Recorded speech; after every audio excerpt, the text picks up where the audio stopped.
നമസ്കാരം. ഇവിടെ നമുക്ക് നോക്കാം, കോൺഗ്രസ് എന്ന് പറയുന്ന ഒരു പാർട്ടിക്കുള്ളിൽ പുതിയ അടിക്ക് തുടക്കമാകുന്നു എന്ന് പറഞ്ഞാലേ നമുക്ക് വളരെ വ്യക്തതയുണ്ടാവുള്ളൂ. കോൺഗ്രസിനെ സംബന്ധിച്ചിടത്തോളം ഈ കഴിഞ്ഞ 10 വർഷം കഴിഞ്ഞു പോയ ഒരു 10 വർഷക്കാലം ശക്തമായി വളർന്നു വരാനും ഇവിടെ സർക്കാരിനെതിരായി വളരെ കൃത്യവും വസ്തുതാപരവുമായ പരാമർശങ്ങളും ആരോപണങ്ങളും ഉയർത്തിക്കൊണ്ടുവന്ന് വിജയിക്കാനും സാധിക്കുമായിരുന്ന 10 വർഷങ്ങൾ.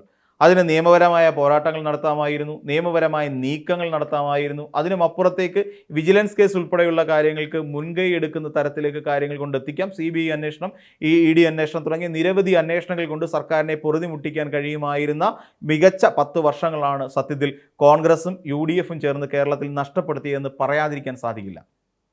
അപ്പം എന്തുകൊണ്ട് സംഭവിച്ചു എന്ന് ചോദിച്ചു കഴിഞ്ഞാൽ നമുക്കറിയാം, ഇതിനൊന്നും ഈ പറയുന്ന പാർട്ടി അല്ലെങ്കിൽ UDFിനെ കൊണ്ട് സാധിച്ചിരുന്നില്ല. പിന്നെ തന്നെയുമല്ല, ഇനി രണ്ടാമത്തെ കാര്യം, അത് സർക്കാരിനെ എതിർക്കാൻ കഴിയാതെ പോയതിൻ്റെ ഒരു ഭീതി അല്ലെങ്കിൽ പരാജയം എന്ന് തന്നെ പറയേണ്ടി വരും. അങ്ങനെ നോക്കിക്കഴിഞ്ഞാലും നമ്മുടെ കേരളത്തിൽ ഉണ്ടായിരുന്ന കഴിഞ്ഞ 5 വർഷക്കാലം അല്ല 10 വർഷക്കാലം ഉണ്ടായിരുന്ന പ്രതിപക്ഷം എന്ന് പറയുന്നത് വളരെ ദുർബലമായ പ്രതിപക്ഷമായിരുന്നു എന്നുള്ളതാണ് സത്യം. അപ്പം ദുർബലമായ പ്രതിപക്ഷവും ദുർബലമായ യുവജന സംഘടനകളുമെല്ലാം അടങ്ങുന്ന ഒരു വലിയ ഗ്രൂപ്പായിരുന്നു ശരിക്കും കോൺഗ്രസ് എന്ന് പറയുന്ന ഒരു പാർട്ടി. അപ്പോൾ ഇപ്പോൾ സംഭവിക്കാൻ പോകുന്ന ഒരു പ്രധാനപ്പെട്ട കാര്യം നമ്മൾ നോക്കിക്കോളൂ. ഇവിടെ ഇനി ഒരു അടി തുടങ്ങാൻ പോകുന്നു. ഈ അടി പണ്ടേ നമുക്കറിയാം. ഈ തെരഞ്ഞെടുപ്പ് പ്രഖ്യാപിക്കുന്നതിനൊക്കെ ഏറെ മുൻപ് തന്നെ കഴിഞ്ഞ 5 വർഷത്തോളമായി കേരളത്തിൽ കോൺഗ്രസ് പാർട്ടിക്കകത്ത് ആരാണ് വലിയവൻ എന്ന രീതിയിലുള്ള വലിയ തോതിലുള്ള ഒരു ചർച്ചകൾ ഇങ്ങനെ കൊടുമ്പിരിക്കൊണ്ട് നടക്കുകയായിരുന്നു. ആരാണ് വലിയവൻ? കെ സുധാകരനാണോ? അതോടൊപ്പം തന്നെ VD സതീശനാണോ?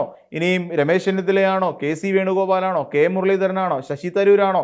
എന്ന് വേണ്ട പല ഇടങ്ങളിലേക്ക് കണ്ണുകൾ തിരിഞ്ഞു പോകുന്ന സാഹചര്യത്തിലാണ് ഒരു മൂപ്പിളമ തർക്കം ഇവിടെ നിലനിന്ന് പോരുന്നത്.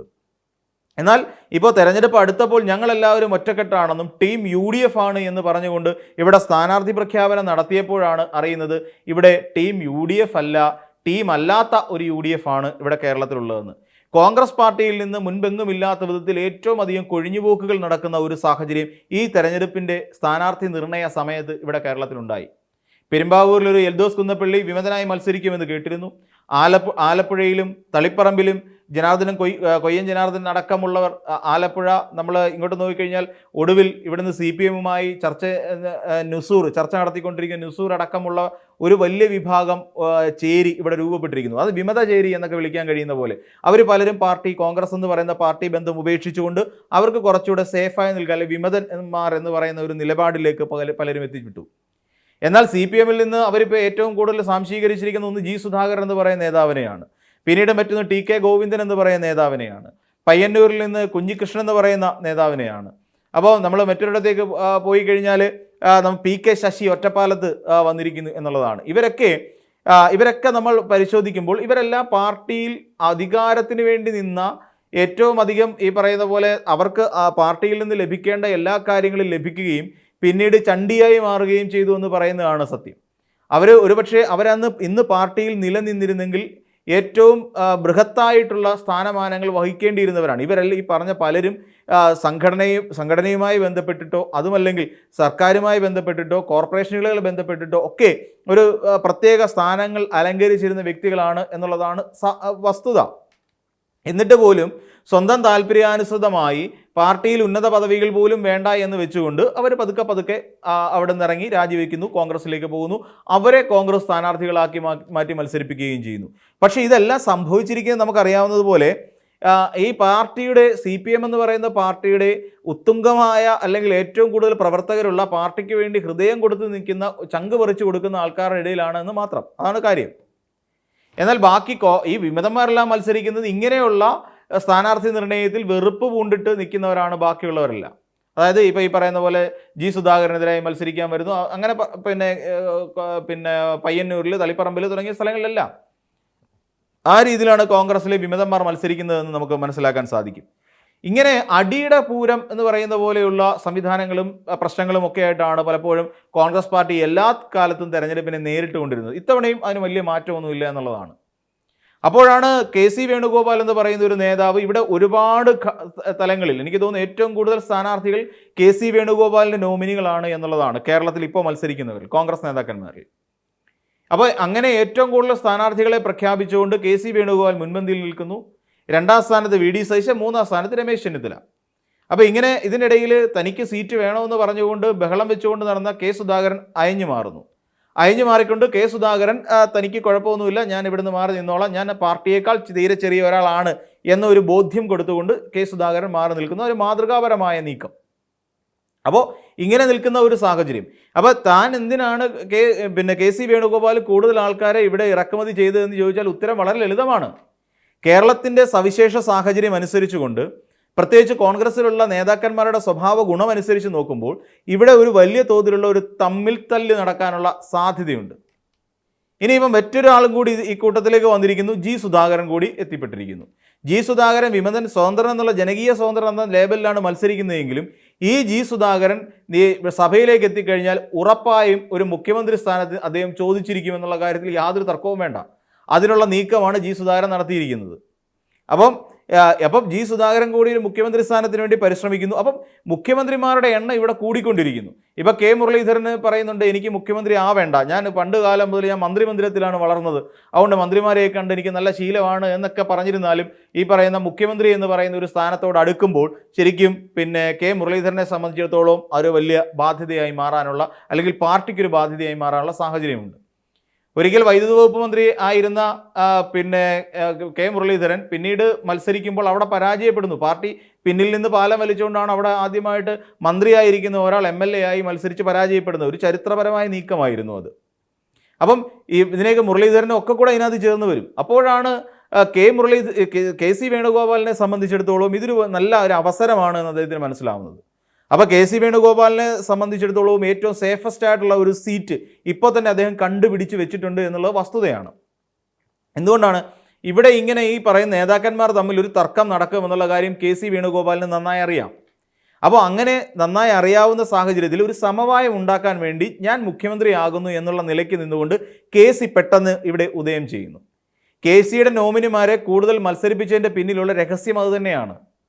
അപ്പോൾ കെ സിക്ക് ഏതെങ്കിലും ഒരു MLA താനൊന്ന് രാജിവെക്കുമോ എന്ന് ചോദിച്ചാൽ അദ്ദേഹത്തിന് വേറെ ഏതെങ്കിലും ഒരു പദവി കൊടുത്താൽ മതിയല്ലോ, പ്രശ്നം തീരും. അപ്പോൾ അങ്ങനെയാണെങ്കിൽ കെ സിക്ക് അവിടെ വീണ്ടും മത്സരിക്കുകയും നിയമസഭയിൽ എത്തിക്കഴിഞ്ഞാൽ വീണ്ടും കെ സിക്ക് മുഖ്യമന്ത്രിയാകാനും കഴിയുമെന്നുള്ളതാണ് ഏറ്റവും സിമ്പിളായിട്ടുള്ള ടെക്നിക്ക്. കെ സി കേരളത്തിലേക്ക് പിടിമുറുക്കേണ്ട പ്രധാന ലക്ഷ്യം അതൊക്കെ തന്നെയാണ്, അല്ല വേറൊന്നുമല്ല. അപ്പോൾ അങ്ങനെ കെ സി വേണുഗോപാൽ ഇവിടേക്ക് എത്തുന്നു. അപ്പോൾ ഇതിനിടയിലാണ് മുതിർന്ന നേതാക്കന്മാരെ സംബന്ധിച്ചിടത്തോളം ഈ ഒരു കള്ളക്കളി മനസ്സിലാക്കിക്കൊണ്ടാണോ, ഇനി അതല്ല ദിവസേന 10 നുണ എന്നുള്ള നിലയിൽ നിന്നുകൊണ്ട് നുണ പറഞ്ഞുകൊണ്ട് നടക്കുന്ന വി.ഡി.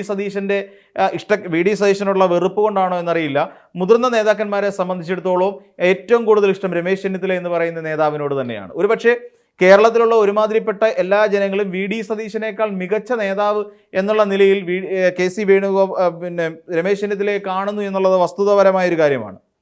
എന്തുകൊണ്ടാണെന്ന് ചോദിച്ചാൽ അദ്ദേഹത്തിന് പാർലമെൻ്ററി കാര്യം ഹാൻഡിൽ ചെയ്തിട്ടുള്ള ഒരു പരിചയമുണ്ട്. അതോടൊപ്പം തന്നെ കേരളത്തിൻ്റെ ആഭ്യന്തര വകുപ്പ് മന്ത്രിയായിരുന്നുള്ള ശീലമുണ്ട്. അതിനിടയിൽ തിരുവഞ്ചൂരിനെ കൊടുക്കാൻ, അതിനിടയിലാണ് അദ്ദേഹം മാണി സാറിനെ കൊടുക്കാൻ വേണ്ടിയിട്ടുള്ള എല്ലാ നീക്കവും ചെയ്തു വെച്ചത്. അത് യാഥാർത്ഥ്യമായിട്ട് അവശേഷിക്കുന്നു. അപ്പം അദ്ദേഹം ചെന്നിത്തലയെ സംബന്ധിച്ചിടത്തോളം ആഭ്യന്തര വകുപ്പ് ഹാൻഡിൽ ചെയ്തിട്ടുള്ള ഒരു നേതാവാണ്.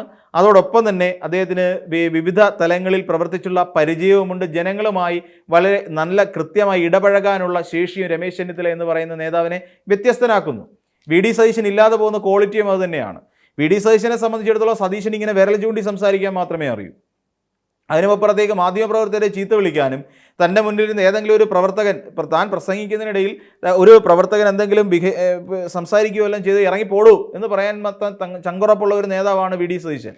അതായത് പ്രവർത്തകരോട് മര്യാദയ്ക്ക് പെരുമാറാൻ അറിയത്തില്ല, മാധ്യമപ്രവർത്തകരോട് മര്യാദയ്ക്ക് പെരുമാറാൻ അറിയില്ല, ഒരു ആൾക്കൂട്ടത്തിനടുത്ത് പോലും മര്യാദയ്ക്ക് പെരുമാറാൻ അറിയാൻ വയ്യാത്ത, തീർത്തും സഹകരണ മനോഭാവമില്ലാത്ത ഒരു നേതാവാണ് വി.ഡി. സതീശൻ. നമുക്കറിയാം ജയിലിൽ വെച്ച് നടന്ന ഒരു സംഭവം. അദ്ദേഹം ഇങ്ങനെ ജയിൽ വിസിറ്റ് കഴിഞ്ഞിറങ്ങി പോകുന്ന സമയത്താണ് ഒരു പ്രായമേറിയ ഒരു സ്ത്രീ അദ്ദേഹത്തിൻ്റെ മുന്നിൽ കുഴഞ്ഞു വീഴുന്നത്.